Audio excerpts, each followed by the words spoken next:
PMS क्वालिफायर्स हैं और non क्वालिफायर्स हैं, उनमें बेसिक डिफरेंस ऐसा कौन सा डिफरेंस है जिसकी वजह से जो बच्चे क्वालिफाई कर जाते हैं और कुछ हैं जो पीछे रह जाते हैं? मैंने 68 मार्क्स लिए 2004 की जो मेरी सीएसएस की अटैम्प्ट थी। मैंने 2 अटैम्प्ट सीएसएस की लिए। एक प्रॉब्लम तो ये कि हमारे एजुकेशन सिस्टम जो है वो एसएनसी सिंगल नेशनल करिकुलम नहीं था। डिफरेंट क्लासेस के लोग एक एग्ज़ाम के लिए तैयारी करते हैं तो डेफिनेटली बैकग्राउंड नॉलेज जब डिफ़र करेगा आपका तो आपकी परफॉर्मेंस भी डिफ़र करेगी। स्टूडेंट है जिसने कामयाब होना है वो क्रिटिकल एंगल से चीज़ें तैयार करेगा। क्रिटिकल एंगल कहाँ पे मौजूद है वो आपके आउटलाइंस में, अगर आप सिलेबस के आउटलाइंस को विजिट कर लें। तो नॉलेज है वो ज़्यादा होना ज़रूरी है या आपके जो राइटिंग स्किल्स हैं वो मैटर करते हैं? नॉलेज से भी और राइटिंग स्किल से भी पहले जो चीज़ आती है वो है आपकी थिंकिंग हैबिट। आप कैसे सोचेंगे। कोशिश ये करें कि जो ऑथेंटिक चीज़ है उसको आइडेंटिफाई करें और उससे सेपरेट करें जो नॉन ऑथेंटिक चीज़ है, जो ऑथेंटिक नहीं है। अस्सलाम वालेकुम जी, मुझे कहते हैं तेरीन फातिमा और आप देख रहे हैं शेयरिंग ऑफ प्रोफेशनल विजडम। आज हम बात करने जा रहे हैं एक बहुत ही इंपॉर्टेंट टॉपिक पे जो कि है पीएमएस। हज़ारों लोग हर साल फॉर्म भरते हैं पीएमएस का, लेकिन उसमें से कुछ ही स्टूडेंट्स होते हैं जो कि अपने सब्र, स्ट्रैटेजी और कंसिस्टेंट रहने की वजह से पास हो जाते हैं और कुछ स्टूडेंट्स थक हार कर मायूस हो जाते हैं। अब आज हम जानेंगे कि ऐसे कौन से टिप्स एंड ट्रिक्स पे वो काम करते हैं जो कि वो ये टेस्ट पास कर जाते हैं, क्वालिफाई कर जाते हैं।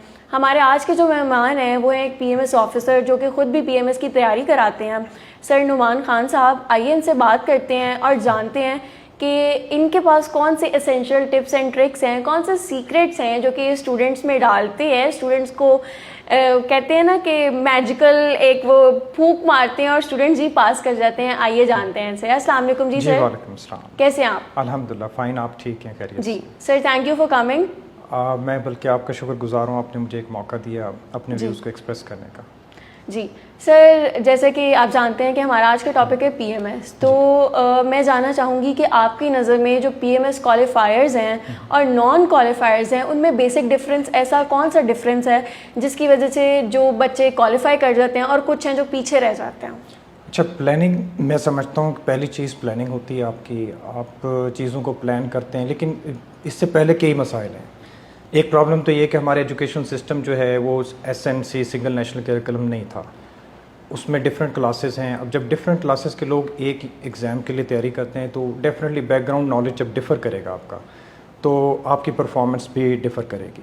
तो ये एक सेक्शनल डिवाइड रहा है यहाँ पे एजुकेशनल हवाले से जी। तो जो एजुकेशनल डिवाइड है उसकी वजह से ना कुछ लोग प्लान चीज़ों को नहीं कर पाते सही तरीके से। अच्छा, फिर लोगों की जो अप्रोच इसमें होती है वो किताबों को लेते हैं, किताबों को लेकर चल रहे होते हैं, जबकि आपके पास वेबसाइट पे मौजूद आउटलाइंस मौजूद हैं एग्ज़ाम की। आप हर सब्जेक्ट की आउटलाइंस देखें। कुछ लोग आउटलाइंस को देख के टू द पॉइंट तैयारी करते हैं, कुछ लोग बुक की अप्रोच को फॉलो करते हैं। अब देखें, बुक जो है वो तो एक ऐसा मतलब एक कमोडिटी है, वो तो सेल होनी है ना। पब्लिशर्स ने उसे इसलिए पब्लिश किया है कि उसने उसकी एक कीमत भी रखी होती है और उसे वो अमूमी तौर पे क्रिटिकल एंगल से नहीं, यूजुअली वो होता है डिस्क्रिप्टिव एंगल से किताबें होती हैं। अब हमारा जो स्टूडेंट है जिसने कामयाब होना है वो क्रिटिकल एंगल से चीज़ें तैयार करेगा। क्रिटिकल एंगल कहाँ पे मौजूद है वो आपके आउटलाइंस में, अगर आप सिलेबस के आउटलाइंस को विजिट कर लें, नेट पर मौजूद वेबसाइट पर हैं तो। लेकिन मैंने देखा है मोस्टली लोग जो हमारे, चूँकि किताब की आदत मोस्ट ऑफ द जो स्टूडेंट्स हैं वो किताब को ही फॉलो कर रहे होते हैं, उसके गिवन आउटलाइंस को, उनके चैप्टराइजेशन जिस तरह की हुई किताब की, उस स्टफ़ को फॉलो कर रहे होते हैं। लिहाजा उनकी क्रिटिकल जो एक्यूमेन है वो डेवलप नहीं हो पाता। जब वो एग्ज़ाम में जाते हैं, जब क्वेश्चन उनके सामने आते हैं तो वहाँ पे कुछ एंगल्स डिफरेंट से होते हैं किताब के निस्बत। अब जब एक स्टूडेंट अटेम्प्ट करता है उसे, तो वो यूजुअली ये करता है कि उसकी टॉपिक की हिस्ट्री में ज़्यादा जा रहा होता है और उसको जो क्रिटिकल एनालिसिस है चूँकि उसके पास तो होता ही नहीं, बिल्कुल, तो वो उसको एनालिसिस की तरफ नहीं लेके जाता जवाब को, लिहाजा उसका स्कोर नीचे आ जाएगा। जब स्कोर नीचे आएगा तो दैट मीन्स वो एग्रीगेट जो रिक्वायर्ड एग्रीगेट है वो नहीं बना पाएगा। बिल्कुल, तो एक फैक्टर ये जी। सर, इसकी सबसे बड़ी वजह जो कि मैं समझती हूँ वो हमारा एजुकेशनल सिस्टम भी है जी। अब तो शायद हम थोड़े से आगे चले गए हैं, लेकिन ये कि अगर हम आज से 10-15 साल पीछे जाएं तो यही हमारा ट्रेडिशन था कि किताब थी, उसको रट्टा मारना है, आपने रट्टा अगर आपका पक्का है तो आप जी पास हो गए हैं। और फिर आगे जाके जब स्टूडेंट्स यूनिवर्सिटी लाइफ में जाते हैं तो उनको इन चीज़ों पे मुश्किल होती है क्योंकि कंसेप्चुअल चीज़ पे तो हम फोकस ही नहीं करते हैं। बिल्कुल सही कह रही हैं आप। मैं इसमें एक चीज़ का इजाफा करना चाहूँगा यहाँ पे, ज़रूरी है कि हमारे जो स्टफ़ है वो वेबसाइट्स बहुत सारी बनी, मिलियंस ऑफ वेबसाइट्स हैं। आपके पास यूट्यूब चैनल्स हैं, आपके पास वीलॉग्स हैं, कुछ ऐसे ग्रुप्स हैं जहाँ पे बड़ी अच्छी गुफ्तगू होती है, लोग ऐड हुए पड़े हैं, व्हाट्सएप ग्रुप्स हैं, बहुत सारी ऐसी चीज़ें ना सोशल मीडिया पे हैं। तो लेकिन देखा ये गया है कि क्या कोई शख्स जब किसी वेबसाइट को देखता है स्टफ़ को, तो क्या उसके पास क्राइटेरिया है कि उसे चेक कर सके जो मटेरियल इसने अपलोड किया वो ऑथेंटिक है? जी। वो कई जगहों पर कंट्रोवर्शियल होता है, वो कंट्रोवर्ट करता होता है फैक्ट्स को, और कई जगहों पर वो कुछ वेबसाइट बनाने वाले की अपनी राय भी होती है, ओपिनियन होती है। अब यहाँ पे आपको क्रिटिकली एनालिसिस करना है कि आप किस स्टफ़ को चूज़ कर रहे हैं और किस को नहीं चूज़ करना पेपर में, क्योंकि वही चीज़ आपके पास होने का या फेल होने का सबब बन सकती है। और यूजुअली यही होता है, हर दफ़ा रिजल्ट में हम देखते हैं लोग कहते हैं मैंने पेपर दिया है, बहुत अच्छी तैयारी थी और मैंने सभी सवालों को अटैम्प्ट किया है, लेकिन उसके बावजूद क्या होता है, वो रिज़ल्ट फेल आता है। उसकी वजह बहुत सारी फैक्टर्स हैं, अगर आप मुझे अपॉर्चुनिटी दें तो मैं उन्हें भी एक्सप्लेन कर सकता हूँ। जी सर। उसमें एक फैक्टर तो ये है कि जब आप क्वेश्चन लेते हैं तो वो यूजुअली रीवर्ड होते हैं।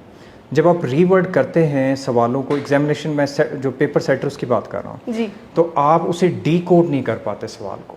आपकी डायमेंशन जो है वो किसी और साइड पे जा रही है, क्वेश्चन की रिक्वायरमेंट कुछ और है। मिसाल के तौर पे कि अगर वो पूछता है कि पाकिस्तान में अब न्यू लिबरलिज्म की बात की जा रही है, आजकल के जो स्ट्रक्चरल चेंजेस आ रही हैं तो वो क्या हैं, अगर पब्लिक एडमिनिस्ट्रेशन का पेपर है या आपको ऐसे के अंदर आ जाता है टॉपिक, तो स्ट्रक्चरल चेंजेस में लोग हमारे, चूँकि लुगत का मामला है, डिक्शनरी लोग यूज़ करते हैं ज़्यादातर English to Urdu, English to English का बहुत कम रवाज है हमारे।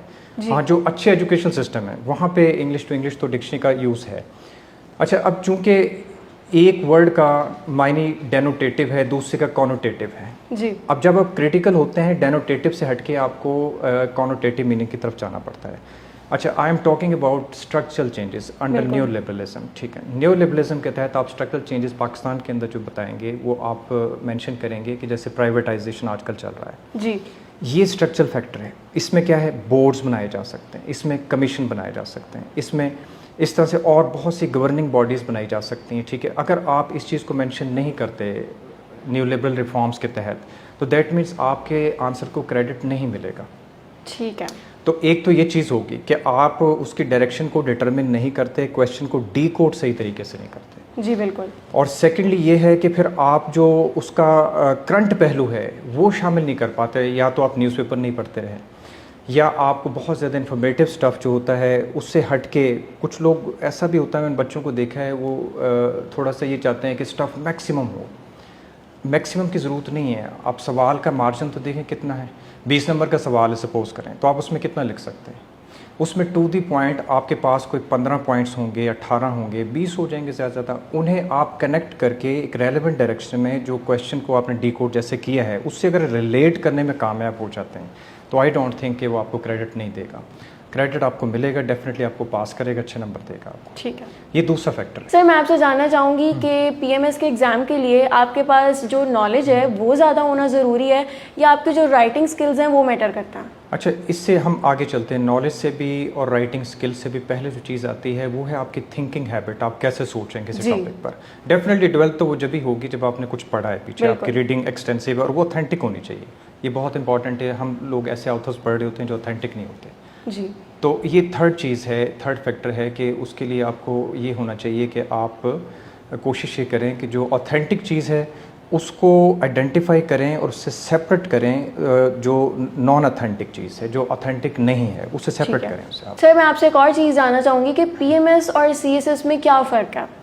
दोनों ही सर्विसेज हैं, एक फेडरल लेवल पर है, एक प्रोविंशियल लेवल पर है। उसमें कुछ पेपर्स का डिफरेंस आ जाता है। या हमारे पास उर्दू भी है, वहाँ पे उर्दू नहीं है, शायद कोई होनी चाहिए थी लेकिन नहीं है। बहरहाल वो एक मैटर ऑफ सजेशन है। तो फेडरल एग्ज़ाम के अंदर कंपटीशन इस वजह से ज़्यादा है कि वहाँ पे पूरा पाकिस्तान ही शामिल होता है, पूरे पाकिस्तान से कैंडिडेट्स पार्टिसिपेट करते हैं एग्ज़ाम के अंदर। जबकि प्रोविंशियल लेवल पे, जबकि पंजाब के बाद ही कम नहीं, यहाँ पे खैर कैंडिडेट्स तो बहुत ज़्यादा हैं, लेकिन ये प्रोविंशियल नेचर की जॉब है। जी। सर, करंट अफेयर्स के हवाले से अगर मैं बात करूं तो इसकी तैयारी के लिए क्या आप सिर्फ न्यूज़पेपर्स पढ़ें तो तैयारी आपकी हो जाती है, न्यूज़पेपर्स तक ही महदूद रहनी चाहिए या इसके अलावा भी और कोई स्ट्रैटेजीज़ हैं? आप अपने जहन में एक एंगल रखें। न्यूज़पेपर तो बेतहाशा बहुत सारी चीज़ें हैं, नेट पर बहुत सारी चीज़ें हैं। आप एक एंगल रख के कुछ टॉपिक्स को सिलेक्ट करें जब आप तैयारी कर रहे हैं कि मेरे ये 10 टॉपिक्स बनते हैं करंट अफेयर्स के इस साल जो ज़्यादा प्रोमिनेंट हैं, उन टॉपिक्स के ऊपर डाटा को कलेक्ट करें मुख्तलिफ थिंक टैंक से, मुख्तलिफ पॉलिसी मेकर जो इदारे हैं हमारे, और इवन जो आपकी स्टेट पॉलिसीज़ हैं उन पर नज़र रखें, उसमें कोई अमेंडमेंट, कोई चेंज, कोई डायरेक्टिव्स आ रहे हैं, कुछ नया हो रहा है, आप उस चीज़ से लाजमी अपडेटेड रहें। ठीक है। सर इंग्लिश ऐसे को पीएमएस की ना मुश्किल तरीन वो समझा जाता है, मंजिल समझा जाता है, तो आप क्या समझते हैं इसमें अच्छी परफॉर्मेंस के लिए कौन सी टिप्स एंड ट्रिक्स हैं जिन पे हमें अमल करना चाहिए, उन्हें फॉलो करना चाहिए? अच्छा, इसका बहुत शॉर्ट जवाब नहीं बनेगा, मैं कोशिश करूँगा समाप्त करने की, कि इसमें एक तो ये है कि आप ऐसे राइटिंग के हवाले से जो रोज़ाना पढ़ रहे हैं उसे रिप्रोड्यूस करें अपने अंदाज में, नॉट इन द वे जैसे न्यूज़पेपर के अंदर रिकॉर्ड किया गया, अपने अंदाज में उसे रिप्रोड्यूस करें और उसके ऊपर फिर इस्लाह लें किसी टीचर के साथ। अब आई स्कोर्ड 68 मार्क्स, मैंने 68 मार्क्स लिए 2004 की जो मेरी CSS की अटैम्प्ट थी, मैं 2 अटैम्प्ट CSS की भी ली थी, उससे जो पहली अटैम्प्ट थी 2002 के अंदर मैंने 60 स्कोर किया था। अच्छा, यूजुअली कहा जाता है कि आप थीसिस स्टेटमेंट को बिल्डअप करें, आई डोंट डिसएग्री, लेकिन मेरा कहना यह है कि जब आप थीसिस लेंगे तो एंटी थीसिस भी आएगा, सिंथेसिस भी आएगा, आप डायलैक्टिक्स पर आगे एक पैटर्न चेंज कर दिया आपने, ठीक है ना, अब वो करना पड़ेगा, ज़रूरी है, स्कोप ऐसे का इतना होता है कि आप उसमें सारी चीज़ें एक्सप्लेन कर रहे होते हैं जी। तो इसके लिए फ़र्स्ट ऑफ ऑल तो ये कि जो जैसे पहले मैंने एम्फेसाइज़ किया कि जो ऑथेंटिक रीडिंग है वो होनी चाहिए।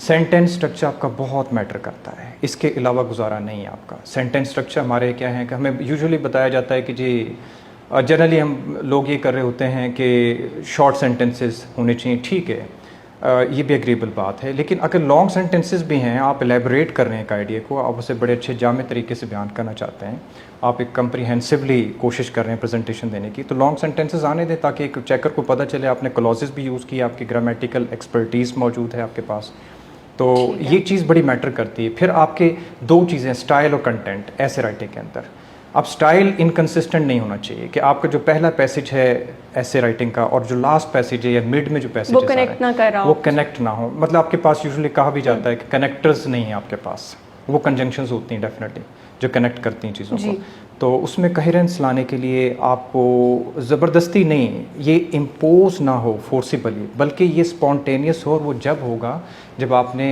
रीडिंग जो आपकी एक्सटेंसिव है वाइड रीडिंग है आपकी, ठीक है। और इसके अलावा बहुत सारी खैर चीज़ें इसमें शायद मैं जल्दी समअप ना कर सकूं, आपका स्टैंडर्ड एक्सप्रेशन, म्यारी इजहार आपका, फिर उसमें क्लॉजेस हैं, सेंटेंस स्ट्रक्चर, बहुत, फिर सिमेंटिक्स को आप उससे उधर से कैसे इवॉल्व करेंगे, वो चीज़ बड़ी मैटर करती है। आपकी इडियोमैटिक एक्सप्रेशंस हैं, आपकी फ्रेजेस हैं, आपके फेलिसिटस एक्सप्रेशंस जो हैं वो बड़ा मैटर करते हैं इसके अंदर, लेकिन सिर्फ ऑर्नेट स्टाइल नहीं, आपने थीम को डेवलप करना है, आप एम्फेसिस उस पर करें कि आपने ग्रेजुअली कैसे थीम को डेवलप करना है और उसमें इनकन्सिस्टेंसी ना आए, ये चीज़ बड़ी मैटर करती है।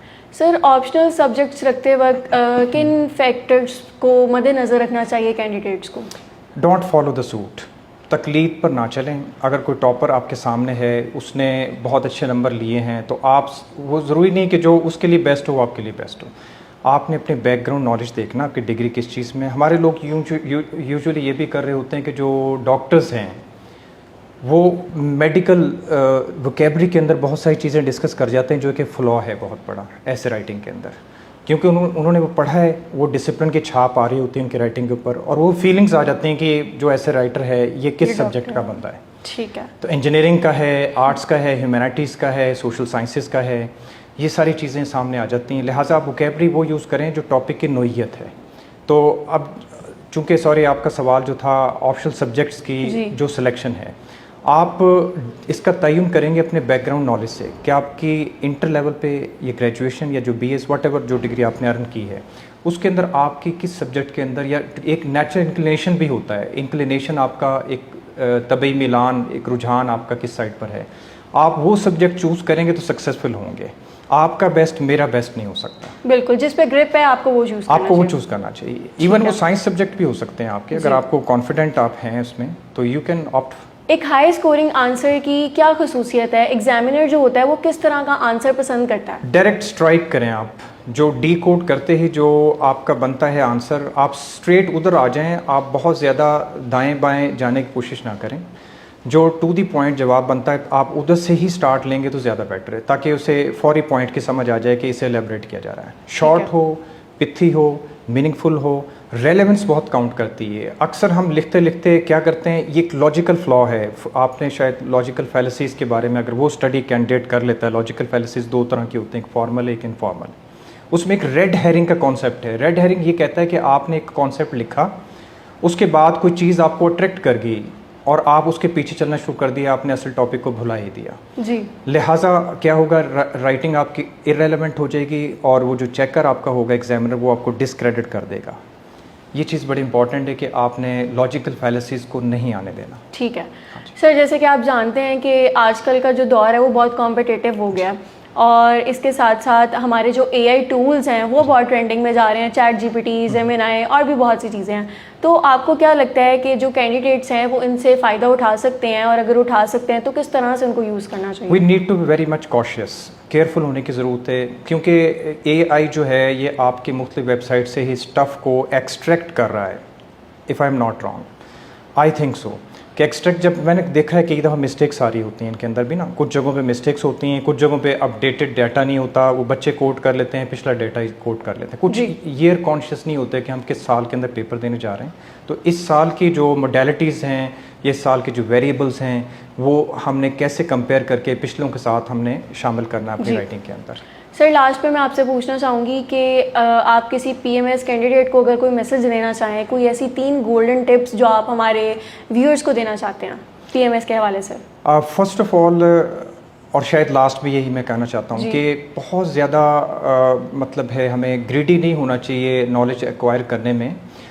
मीन्स के हम पढ़ें लेकिन रेलेवेंट डायरेक्शन में जो हमारी बनती है। अदरवाइज़ तो स्टफ़ बहुत ज़्यादा लाइब्रेरियाँ भरी हुई हैं, मिलियंस ऑफ वेबसाइट्स हैं आपके सामने, ठीक है ना। तो मेरा कहना ये होता है कि आप अपने जहन में क्रिटिकल एंगल रखें। फ़र्स्ट ऑफ ऑल स्पेसिफाई करें जो आपका नुक्ता नज़र है, जो सब्जेक्ट आपने रखा उसमें 8 से 10 सवाल सिर्फ सेलेक्ट करें।